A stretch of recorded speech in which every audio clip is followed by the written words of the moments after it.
କଜିଆ ମୋ ସହିତ କିଏ କରୁଛି? ତୁ ଓଲଟି ମୋ ସହିତ ତମେ ତମେ ମୁଁ କଜିଆ କରିବାକୁ ଭଲ ପାଏନି କି କଥାବାର୍ତ୍ତା ନହେଲେ ବି ମତେ ଜମା ଭଲ ଲାଗିବନି। ତମ ଗାଁଟା ଗରମ ହେଇଯାଏ। ତମ ଗାଁଟା ପୁରା କଜିଆ ଗାଁ। ଆମ ଗାଁ କଜିଆ ତମ ହେଇପାରେ, ଗାଁଟା କିନ୍ତୁ ହିଁ କଜିଆ ଗାଁ। ଆମ ସମସ୍ତେ ଜାଣିଛନ୍ତି ଢେଙ୍କାନାଳ ଗୋବିନ୍ଦପୁର ହଉଛି କଜିଆ ଗାଁ।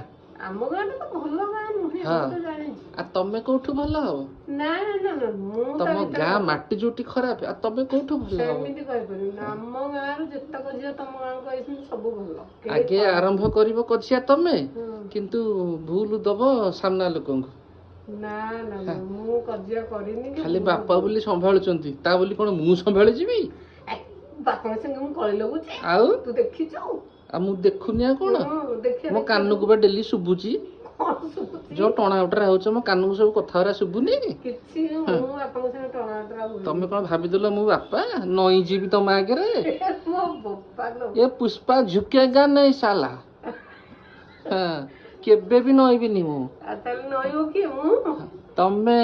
ମୋ ବୋପା ଲୋ, ଯୁଗ ତ କଣ ଓଲଟା ଭାବିଲ ମୁଁ ହେଲା। ଡେଙ୍ଗା ବୋଲି? କଣ ଡେଙ୍ଗା ମୁଣ୍ଡରେ ଠେଙ୍ଗାଟେ ଦେଇଦବ, ଠେଙ୍ଗା ପାହାର? ଡେଙ୍ଗା ତମ ହାତ ପାଇବନି, ଠେଙ୍ଗା କେମିତି ଦେବି? ତ ଗାଣ୍ଡି ଗାଣ୍ଡିକି ଦିପାରିବି। ମୋ ଘାଣ୍ଟିକି ତମେ ଏଇ ତ ମାରିଦବ।